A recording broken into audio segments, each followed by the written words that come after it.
Hello बच्चों, स्वागत है आपका आपके चैनल एसआरएस लर्निंग में। बेटा ये हमारी हिंदी की 6th क्लास की वर्कशीट है। वर्कशीट की जो हम कार्यपत्रक बोलते हैं, जिसको उसकी संख्या 29 और जो हमारी तिथि है वो है 19 जनवरी 2021। ठीक है बच्चों, इसमें हमारा जो न्यू चैप्टर शुरू है वो है टिकट एल्बम। इसका जो भाग है वो फर्स्ट है। ठीक है, आपको यहाँ पे अपना नाम लिखना है और यहाँ पे आपको अपनी कक्षा अध्यापक मतलब क्लास टीचर का नाम लिखना है। अच्छा, जो बच्चे नए हैं हमारे चैनल पे वो हमारा चैनल सब्सक्राइब करें और साथ में बेल आइकन बेटा हिट कर लेना। चलो चलते हैं हम टिकट एल्बम। प्यारे बच्चों, आज से हम जो कहानी पढ़ने जा रहे हैं वह आपकी पाठ्य पुस्तक बसंत में पाठ 9 है। ठीक है, जो कौन सी है वो बसंत है, उसमें पाठ क्या है 9 है। कहानी का जो नाम है वो है टिकट एल्बम। यह कहानी तमिल लेखक श्री सुंदरा रामास्वामी जी ने लिखी है। किसने लिखी है? तमिल में लिखे क्या नाम है उनका? सुंदरा राजा स्वामी ने लिखी है। और जिसका हिंदी अनुवाद मतलब तमिल का जो हिंदी अनुवाद किया है वो किया है श्री सुमित अय्यर जी ने।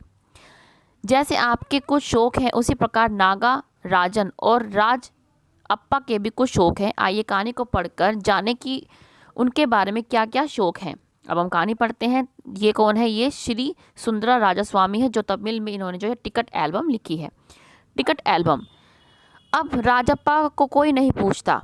आजकल सब के सब नागराजन के घेरे रहते हैं। मतलब क्या है? मतलब आप उसको कोई नहीं पूछता, उसको घेरे रखते हैं। जैसे होते हैं ना कई दोस्त चारों तरफ उसके मतलब घेरा बना के ऐसे घेरे रखते हैं उसको।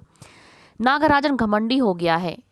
राजप्पा सारे लड़कों में कहता फिरता है, पर लड़के भला कहाँ उसकी बातों पर ध्यान देते हैं। नागराजन के मामा जी ने सिंगापुर से एक एल्बम भिजवाया था। ठीक है, किसने भिजवाया था? नागाराजन के जो मामा थे उसने एक एल्बम भिजवाया था। वह लड़कों को दिखाया करता। सुबह पहली घंटी के बजने तक सभी लड़के नागार्जुन के घेरे एल्बम देखा करते। मतलब होता ना, कई बच्चे मतलब कुछ नई नई चीज़ होती है तो वो क्या है देखने आ जाते। तो ऐसे ही सब बच्चे वो भी देखने आ जाते।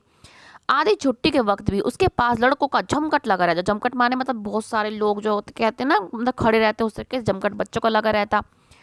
कई लोग टोलियों में उसके घर तक हो आते। टोलियां मतलब क्या होता है? जो बच्चे जो झुंड बना के आते हैं ना, उसको हम कहते हैं टोलियां। नागाराजन शांतिपूर्वक सभी को अपना एल्बम दिखाता, पर किसी को हाथ नहीं लगाने देता। एल्बम को गोद में रख लेता और एक एक पन्ना पलटता। उस लड़के बस देखकर खुश होते। मतलब वो लड़के इसी में खुश थे कि वो उनको क्या है एल्बम दिखा रहा है। और तो और कक्षा की लड़कियां भी उस एल्बम को देखने के लिए उत्सुक रहती। पार्वती लड़कियों की अगवा बनी और एल्बम मांगने आई। मतलब अगवा मतलब वो कहता है लीडर बनी और उसकी क्या है वो एल्बम मांगने आई। लड़कियों में वह तेज तरार मानी जाती थी। नागाराजन ने कवर चढ़ाकर एल्बम उसे दे दिया। शाम तक लड़कियां एल्बम देखती रही, फिर उसके पास वापस कर दिया। मतलब शाम तक क्या लड़कियां देखती रही। भाई होता है ना कि मतलब क्रेज होता है कईयों को नई चीज़ देखना, ऐसे ही बच्चों को क्रेज हो, वो भी क्या है देखती रही। अब बच्चे हमसे क्वेश्चन आंसर पे आएंगे कि टिकट एल्बम कहानी के लेखक का नाम क्या जाता है, यह किस भाषा में लिखी है। तो आपके लिए हमने लिख रखा है कि टिकट एल्बम कहानी के लेखक का नाम सुंदरा राम स्वामी है और यह तमिल भाषा में लिखी गई है। ठीक है, तो हमारे क्या है, ये आपका फर्स्ट क्वेश्चन है, ये आप यहाँ से बेटा लिख लें। ठीक है, फिर है कि इस कहानी का हिंदी अनुवाद किस लेखक ने किया था? किस लेखक ने किया था? इसका हिंदी अनुवाद सुमित अय्यर ने किया था। तो ये इसका जो है सेकंड जो है इसका आंसर है बेटा, ये आप यहाँ से देख के लिख लें। अच्छा लग रहा हो तो बच्चा लाइक जरूर कीजिएगा।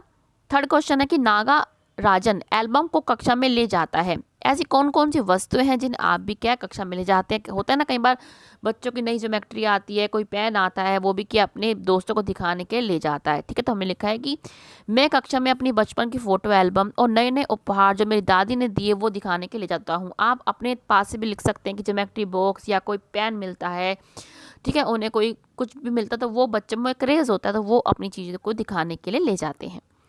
फोर्थ क्वेश्चन है कि कहानी में ऐसे शब्द छांटे जो आपने पहली बार सुने। पहली बार आपने ये सुना, जमघट सुना होगा, टोलियां सुना होगा, तेज तर्रार, अगवा बनी और घमंडी जो है आपने ये जो नए वर्ड जो है इसको सुना होगा। ठीक है, घमंडी मान जो, ठीक है, तो ये आपने सुने हैं तो ये आप लिख लें। अब आते हैं फिफ्थ क्वेश्चन पे कि लड़के राजप्पा की बातों पर ध्यान क्यों नहीं दे रहे थे। आपको पता होना चाहिए क्यों नहीं दे रहे थे, क्योंकि वो जो नागाराजन की जो है जो उसके मामा ने जो एल्बम भिजवाई थी उसको देख रहे थे। हमने ये भी लेकिन आपके लिए लिखा हुआ है कि लड़के राजप्पा की बातों पर इसलिए ध्यान नहीं दे रहे थे क्योंकि सभी बच्चे नागराजन के मामा द्वारा सिंगापुर से भेजी गई एल्बम को देखना चाहते थे, क्योंकि बच्चों को क्या है, क्रेज होता है, इसलिए वो क्या है, राजप्पा की बातों पर ध्यान नहीं दे रहे थे। ठीक है बच्चों, तो ये हमारे सारे क्वेश्चन हो गए हैं। और हम जो है कोविड-19 का जो संदेश है कि 2 गज दूरी और 6 फीट की शारीरिक दूरी का पालन करेंगे, ये जरूर याद रखें। तो बच्चों ये आपकी आज की 6 क्लास की बेटा हिंदी की वर्कशीट है। मुझे पूरी उम्मीद है आपको अच्छी लगी हो, तो बेटा लाइक का बटन दबा के जरूर बताएं। ठीक है, अब मिलते हैं हम आगे की ऐसी अच्छी सी वर्कशीट के साथ। हमेशा खुश रहिए, कोविड-19 से बेटा बच के रहिए, हमारा चैनल सब्सक्राइब करते रहिए।